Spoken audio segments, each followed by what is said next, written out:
Model school में पदस्थ biology शिक्षक को विगत गुरुवार को अश्लील हरकतें करने एवं उनके साथ छेड़छाड़ करने संबंधी शिकायत पर शिक्षकों को गिरफ्तार कर न्यायालय में पेश किया गया। इसके दूसरे दिन ही इस मामले में अब नया रूप ले लिया है। शुक्रवार शाम पुलिस अधीक्षक के पास पहुंचे छात्र छात्राओं ने इस मामले में निष्पक्ष जांच कराने की मांग की है। उनका कहना है कि वो भी लंबे समय से यहां अध्ययनरत है और अभी तक ऐसी कोई बात सामने नहीं आई है। दरअसल इस मामले में छात्र छात्राओं का कहना है कि उन्हें इस बात की भनक तक नहीं है और विगत दिनों रात में पुलिस किस बात को लेकर पहुंची, इसके बाद उन्हें अखबारों के जरिए इस कहानी का पता चला। हालांकि छात्र छात्राएं अपनी मर्जी से शिकायत करने पहुंचे और उन्होंने इस पूरे मांझरे को निष्पक्षता के से जांच को लेकर इंगित किया। वहीं दूसरी ओर स्कूल में अन्य शिक्षक शिक्षिकाएं छात्र छात्राओं पर दबाव डाल रही थी कि कोई कुछ नहीं बोलेगा, ये मामला बहुत गंभीर है, जबकि उनका कहना है कि ऐसा कुछ नहीं है, ये किसी की साजिश के तहत कुछ छात्राओं से इस तरह की शिकायत कराई गई है। खास बात ये भी है कि शिकायत होने के बाद इस तरह से वहां पदस्थ अन्य टीचर घबराए हुए हैं। आखिर माजरा और भी कुछ हो सकता है, इसलिए विद्यार्थियों ने इस मामले को पुलिस से निष्पक्षता के साथ सभी छात्र छात्राओं से बयान लेने की बात कही। पुलिस अधीक्षक के इस पास पहुंचे छात्र छात्राओं ने ये भी बात जाहिर की है कि वहां के स्टाफ टीचरों से बायोलॉजी शिक्षक प्रदीप सोलंकी से आपसी मनमुटाव और तू मैं हो गई थी। हो सकता है कि इसी बात को लेकर बदले की भावना से शिकायत की गई हो। जानकारी के अनुसार ऐसा बताया जा रहा है कि 15 दिसंबर को वार्डन बॉय एवं प्रदीप सोलंकी का झगड़ा हुआ था। उसी बात को लेकर वार्डन बॉय द्वारा लड़कियों को अपने पक्ष में लेकर शिकायत कराई गई। मैम के साथ में हॉस्टल में रहती थी श्री नीतू मैम वार्डन, उसी के हॉस्टल में मैं रहती थी और 22 तारीख को रात को पुलिस गई है हॉस्टल में। तो हमें लगा कि ये पुलिस हमसे मिलने गई है। तो हम पहले भी जाया करते थे, कुछ दीदियाँ तो हम उनसे मिलते थे, बातें किया करते थे। तो हमें लगा आज भी मिलने आई होंगी करके, तो हम उनसे मिलने के लिए आए थे। ऊपर से जो भी अपने अपने रूम में रहती थी वो लड़कियाँ सब दौड़ के आ रही थी। तो मैम तो पहले हॉस्टल में कभी रुकती भी नहीं थी, उसी दिन रुकी हुई थी। तो मैम ने सबको डांटा, फटकारा कि सब जाओ अपने अपने रूम में बैठ जाओ, कोई भी बाहर नहीं निकलेगा, कोई भी बाहर नहीं निकलेगा करके बोल रहा था। हम किसी ने भी बाहर निकल, अगर गैलरी में भी घूमती हुई दिख गई ना तो कैमरे में देखूंगी और सुबह बताऊंगी करके बोल रहे। हमने डर के मारे नहीं निकला रूम में से।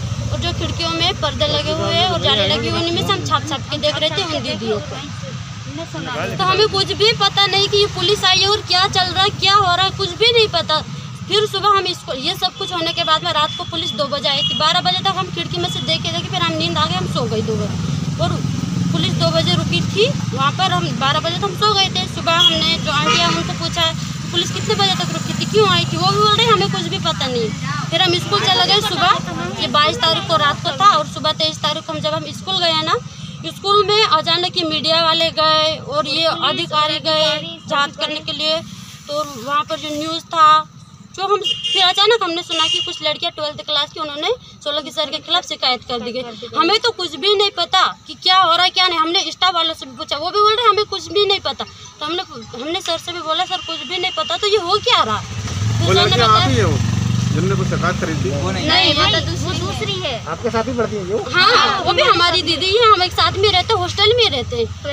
हाँ, वो 12th क्लास की है। उनकी शिकायत झूठी है क्या? हाँ, हमें यही लगता है कि उनकी शिकायत झूठी है। जब है ना हम सुबह सब आए, किसी स्टूडेंट को भी पता नहीं था इन 5 लड़कियों के अलावा और मैम के अलावा, ना स्टाफ में पता था। स्कूल में स्टाफ किसी को पता था। प्रदीप सोलंकी सर की शिकायत झूठी है। हाँ, झूठी है। फिर है ना हम जब स्कूल में थे, सबसे पहला 11th क्लास में हिंदी का पीरियड था। जब सर हमारी क्लास में गए, हमने सर से पूछा कि सर ये हो क्या रहा है। सर बोल रहे बेटा ये हमें भी समझ में नहीं आ रहा कि ये क्या हो रहा है। श्री स्वामी सर वो, हाँ। तो सर से पूछा सर ये हो क्या रहा। सर ने बोला बेटा ये हमें भी समझ में नहीं आ रहा, बस न्यूज़ में आया हुआ ये कि पता चला है। हाँ ये सर। तो सर से हमने पूछा सर न्यूज़ में तक फैल गया बट हमें भी पता नहीं है।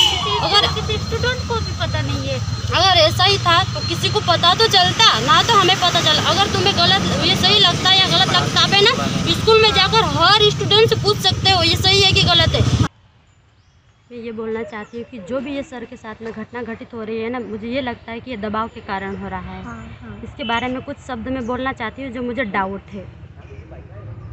जब मैं हॉस्टल में गई, पहले तो मैं यहीं पर पढ़ती थी, हॉस्टल में नहीं रहती थी। मैं हॉस्टल में गई हूँ 16 तारीख को। 16 तारीख को मैं हॉस्टल में गई हूँ। कुछ लड़कियों के मुँह से सुना है कि इन 5 लड़कियों के पास में मोबाइल निकला। तो मोबाइल निकला तो मैम ने वो उन लड़कियों को स्कूल जाने के बाद में रूम से मोबाइल ले लिया मैम ने। फिर वो मोबाइल लेने के बाद में उन लड़कियों ना तो डांटा ना फटकारा, कुछ भी नहीं बोला।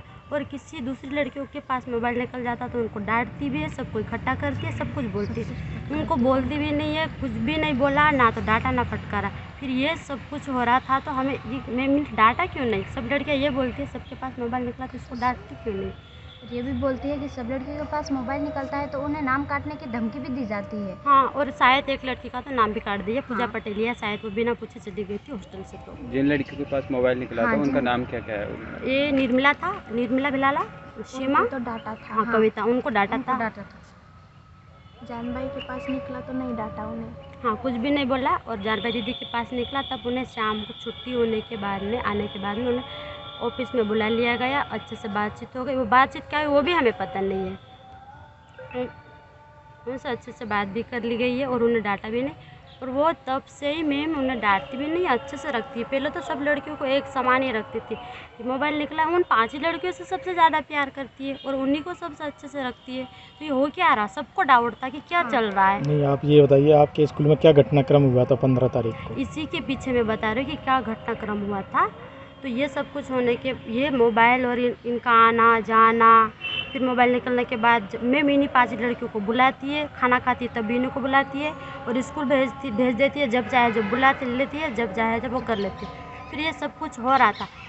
फिर 22 तारीख को सुबह रूम में, हमारे रूम आमने सामने, 22 तारीख को सुबह जब खाना खाना जा रहे थे, पूरी लड़कियाँ खाना खाने चली गई और वो 5 लड़कियाँ थी उनके रूम में। तब मैम गई और वहाँ पर उनसे पता नहीं क्या बात की और क्या नहीं, ये तो हमें पता नहीं। उनके रूम में थी, चुप धीरे धीरे से बातें कर रही थी।